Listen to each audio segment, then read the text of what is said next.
ഇപ്പോൾ social media തുറന്നാലും അതുപോലെ തന്നെ ന്യൂസ് ചാനലൊക്കെ വെച്ച് കഴിഞ്ഞാൽ നമുക്ക് കാണാൻ പറ്റുന്ന ഒരു കാര്യമാണ് ഫിലിപ്പ് മമ്പാട് സാറിൻ്റെ ഒരു കേസ് എന്ന് പറയുന്നത്. അത് സത്യമാണോ അല്ലയോ എന്നുള്ളതാണ് കേട്ടോ. അപ്പോൾ ഇതിനെക്കുറിച്ച് ഡീറ്റെയിൽ ആയിട്ടൊന്നും അറിയാത്തവർ റിയാക്ട് ചെയ്യാതിരിക്കുക. ഒരുപാട് റിയാക്ഷൻ വീഡിയോസൊക്കെ ഞാൻ കണ്ടിട്ടുണ്ടായിരുന്നു. അതിൽ കാര്യങ്ങളൊക്കെ ഡീറ്റെയിൽ ആയിട്ട് പറഞ്ഞിട്ടുണ്ടെങ്കിൽ പോലും ഇതിൻ്റെ ഒരു വിധി നടന്നുകൊണ്ടിരിക്കുകയാണ്. അപ്പോൾ നമ്മൾ അതിന് മുന്നേ ഒന്നും നമ്മൾ തീരുമാനിക്കാതിരിക്കുക കേട്ടോ. കാര്യം ഇപ്പോഴത്തെ സോഷ്യൽ മീഡിയ എന്ന് പറഞ്ഞാൽ അത്രയും എന്തെങ്കിലും ഒരു ചെറിയ കാര്യം കിട്ടി അതിനെ വളർത്തി വലുതാക്കി നിരപരാധിയെ കുറ്റക്കാരിയാക്കുന്നതും കുറ്റക്കാരിയെ നിരപരാധിയാക്കുന്നതൊക്കെ സമയമാണ്. അതുകൊണ്ട് നമ്മൾ ഇതിനെക്കുറിച്ചിട്ട് ആധികാരികമായിട്ടൊന്നും പറയാതിരിക്കട്ടെ. ഇതിനെക്കുറിച്ച് കൂടുതൽ അറിയാതെ സത്യം അറിയാതെ നമ്മൾ പറയാതിരിക്കുക എന്നുള്ളതാണ്. ഫിലിപ്പ് മമ്പാട് എന്ന ഒരു പോലീസ് ഉദ്യോഗസ്ഥൻ അല്ലെങ്കിൽ ഒരു മോട്ടിവേറ്റർ നമുക്ക് എല്ലാവർക്കും നമ്മുടെ ഒരു ഫാമിലി മെമ്പേഴ്സിനൊക്കെ ഇഷ്ടപ്പെടുന്ന നല്ലൊരു മോട്ടിവേറ്ററും കൂടിയാണല്ലേ അദ്ദേഹം.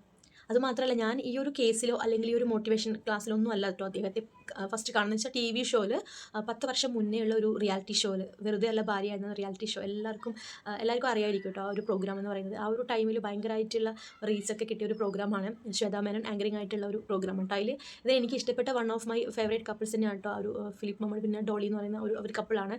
അപ്പോൾ അദ്ദേഹം ആ ഒരു ഇതിൽ ഒരുപാട് ടാസ്കും കാര്യങ്ങളൊക്കെ കൊടുക്കുന്ന സമയത്ത് തന്നെ നന്നായിട്ട് എഴുതുമായിരുന്നു കേട്ടോ. അദ്ദേഹം നന്നായിട്ട് ടാസ്കൊക്കെ കൈകാര്യം ചെയ്യും. നല്ല ബിഹേവിയറും കാര്യങ്ങളൊക്കെയാണ്. അപ്പോൾ എല്ലാവർക്കും ഇഷ്ടപ്പെടുന്ന ഒരു എന്താ പറയുക, അമ്മമാർക്കും കുട്ടികൾക്കും ഒക്കെ എല്ലാവർക്കും ഒരുപോലെ ഇഷ്ടപ്പെടുന്ന ഒരാൾ തന്നെയായിരുന്നു. അപ്പോൾ പെട്ടെന്ന് ഈ ഒരു ന്യൂസ് കേട്ടപ്പോൾ ഇത് സത്യമാവല്ലേ എന്ന് മാത്രമാണ് ഞാൻ പ്രാർത്ഥിച്ചിട്ടുണ്ടായത്. കാരണം ഒരിക്കലും അദ്ദേഹത്തെ ആ ഒരു രീതിയിൽ കാണാനുള്ള ഒരു ഇതില്ല നമുക്ക്. ആ ഒരു പ്രോഗ്രാമിന് ശേഷം ഇതുപോലെ ഒരുപാട് മോട്ടിവേഷൻ ക്ലാസ്സും കാര്യങ്ങളൊക്കെ കാണാറുണ്ട്. സത്യം പറഞ്ഞാൽ കോരിത്തെറിച്ച് നിന്ന് പോകുന്ന അത്രയും നന്നായിട്ട് സംസാരിക്കുന്ന ഒരാളാണ് അദ്ദേഹം. അത്രയും നന്നായിട്ട് കെയർ ചെയ്യുന്ന ഭാര്യയെ അമ്മമാരെയും കുട്ടികളെയൊക്കെ നന്നായിട്ട് കെയർ ചെയ്യും. അതുപോലെ സ്കൂളുകളിലൊക്കെ ഒരുപാട് മോട്ടിവേഷൻ ക്ലാസ് അദ്ദേഹം നടത്തിയിട്ടുണ്ട്. അപ്പോൾ അതൊക്കെ നമ്മൾ ചെറിയൊരു വീഡിയോസ് ആയിട്ടൊക്കെ കാണുന്നുണ്ട്. അപ്പോൾ അതിലൂടെയൊക്കെ തന്നെയാണ് അദ്ദേഹം സുപരിചിതമായിട്ടുള്ളത്. ആ ഒരു പ്രോഗ്രാം കഴിഞ്ഞതിന് ശേഷം ഇങ്ങനെയുള്ള പെട്ടെന്ന് ഈ ഒരു ന്യൂസ് കേട്ടപ്പോൾ എന്താ പറയണ്ടേ, ഇത് സത്യമാണോ സത്യമല്ലെന്ന് നമ്മൾ ഒരു കാര്യം പറയാൻ പാടില്ല. ഇപ്പോൾ ഒരുപാട് പേര് ഇതിൻ്റെ റിയാക്ഷൻ വീഡിയോ ചെയ്തിട്ടുണ്ട്. അപ്പോൾ സത്യം അറിയാതെ നമ്മൾ അവരെ അനുകൂലിക്കുകയോ പ്രതികൂലിക്കുകയോ ഒന്നും അല്ല കേട്ടോ. അതിനെക്കുറിച്ചിട്ടുള്ള ചെറിയ കാര്യങ്ങൾ നമുക്കറിയാവുന്ന അല്ലെങ്കിൽ നമ്മുടെ അഭിപ്രായം പറയാമെന്ന് പറയില്ല, അങ്ങനെ മാത്രമാണ് ഞാൻ ഈ വീഡിയോ ചെയ്യുന്നത്. അല്ലാതെ പ്രതികരണമൊന്നുമല്ല, അല്ലാതെ അനുകൂലിച്ച് പറയുമല്ല. കേസ് ഇപ്പോൾ നടന്നുകൊണ്ടിരിക്കുകയാണ്. ഏതായാലും വിധി വരട്ടെ. പക്ഷേ ഒരിക്കലും നമ്മൾ ഈ ഇന്നത്തെ കാലത്ത് എന്തൊക്കെ കാര്യങ്ങളാണ് നടക്കുന്നത്, നമുക്കെല്ലാം നമ്മുടെ ചുറ്റും എന്തൊക്കെയോ കാര്യങ്ങൾ നടക്കുന്നത് നമ്മുടെ മലയാളികൾക്ക് ഇതുവരെയും മനസ്സിലായിട്ടില്ല. ആരെയാണ് വിശ്വസിക്കേണ്ടത്, ആരെയാണ് വിശ്വസിക്കേണ്ടാത്തത്.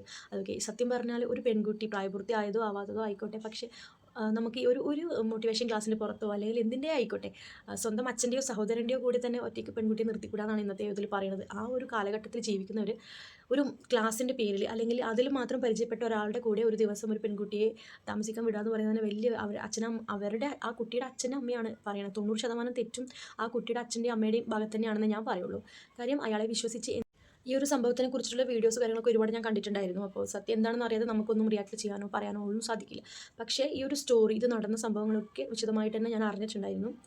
അപ്പോൾ അതിനെതിരെ ഒന്നും ഞാൻ അതിനെ അനുകൂലിച്ചോ പ്രതികൂലിച്ചോ ഒന്നും ഞാൻ പറയണില്ല. പക്ഷേ 90% തെറ്റും എനിക്ക് തോന്നിയിട്ടുള്ളത് ആ കുട്ടിയുടെ പാരൻസിനോട് മാത്രമാണ് കേട്ടോ. പാരൻസിൻ്റെ ഭാഗത്താണെന്ന് എനിക്ക് തോന്നി. എത്ര വലിയ മനുഷ്യനാണെന്ന് പറഞ്ഞാലും എത്ര സ്നേഹമുള്ള മനുഷ്യനാണെന്ന് പറഞ്ഞാലും നമ്മൾ ഒരാളെയും 100% വിശ്വസിക്കരുത്, ഇന്നത്തെ കാലത്ത് പ്രത്യേകിച്ച്.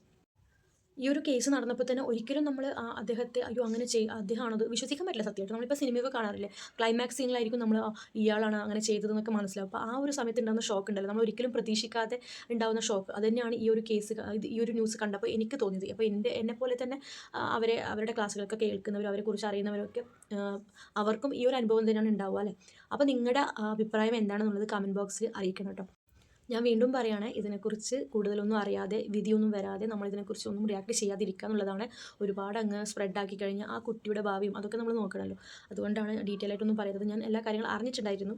പക്ഷേ എനിക്കിപ്പോഴും ഞാൻ ഷോക്കായിട്ടുള്ളൊരു കാര്യം എന്ന് പറഞ്ഞാൽ ഒരിക്കലും ഇദ്ദേഹത്തിൻ്റെ ഭാഗത്ത് നിന്ന് ഇങ്ങനെ ഒരു സംഭവം ഉണ്ടായത് തന്നെ വലിയ തെറ്റാണ്. അത് സത്യമോ അല്ല എന്നല്ല, അത് ഒരിക്കലും സംഭവിക്കാൻ പാടില്ലാത്തൊരു കാര്യം തന്നെയാണല്ലേ. നമ്മൾ അത്രയും വിശ്വസിച്ചിട്ടാണ് ആ കുട്ടിയുടെ അച്ഛനും അമ്മയും അവരെ ഏൽപ്പിച്ചിട്ടുണ്ടാവുക. അപ്പോൾ നമ്മൾ അത്രയും ആ ഒരു വാല്യൂ അതിന് കൊടുക്കണം തന്നെയാണ് ഞാൻ പറയുന്നത്. അപ്പോൾ ഇതിൽ നിന്നൊക്കെ നമുക്ക് എന്താ മനസ്സിലാവുന്നതെന്ന് വെച്ചാൽ ഒരു ഗുണപാഠം പോലെ എത്ര കഥ കേട്ടാലും നമ്മൾ അത് പഠിക്കില്ല തന്നെ.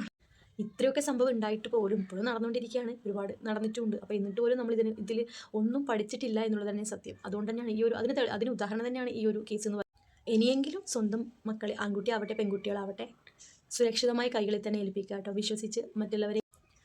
ഇനിയെങ്കിലും ഇതുപോലുള്ള സംഭവങ്ങൾ നടക്കാതിരിക്കട്ടെ, അത്രേ നമുക്ക് പറയാൻ പറ്റുള്ളൂ. കാര്യം ഒരുപാട് അനുഭവം ഉണ്ടായിട്ട് പോലും ഇനിയും ഒന്നും പഠിച്ചിട്ടില്ല എന്ന് തന്നെയാണ് ഈ ഒരു തെളിവ്. ഇത് തന്നെയാണ് വലിയൊരു ഉദാഹരണം എന്ന് പറയുന്നത്. എത്രയൊക്കെ സംഭവങ്ങൾ ഉണ്ടായാലും നമ്മൾ പഠിക്കില്ല. അത് അവനവൻ്റെ ലൈഫിൽ അനുഭവം വരുമ്പോൾ മാത്രമേ നമ്മൾ പഠിക്കുള്ളൂ. എനിക്ക് പറയാനുള്ള ഒരു ക്വസ്റ്റ്യൻ എന്താണെന്ന് വെച്ചാൽ, നമ്മൾ ആരെയാണ് വിശ്വസിക്കേണ്ടത്, ആരെയാണ് വിശ്വസിക്കേണ്ടാത്തത്? ഇന്നത്തെ കാലത്ത് നടക്കുന്ന കാര്യങ്ങളെക്കുറിച്ചിട്ടും എല്ലാവരും ബോധേഡാണ്.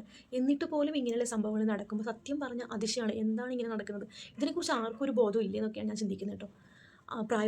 ആയ പെൺകുട്ടിയോ പ്രായപൂർത്തിയാകാത്ത പെൺകുട്ടി എന്നുള്ളതല്ല സബ്ജക്റ്റ്. ആ കുട്ടിയുടെ അച്ഛനും അമ്മയും എന്ത് വിശ്വസിച്ചിട്ടാണ് അയാളുടെ കൂടെ പറഞ്ഞു വിട്ടെന്നുള്ളതാണ്.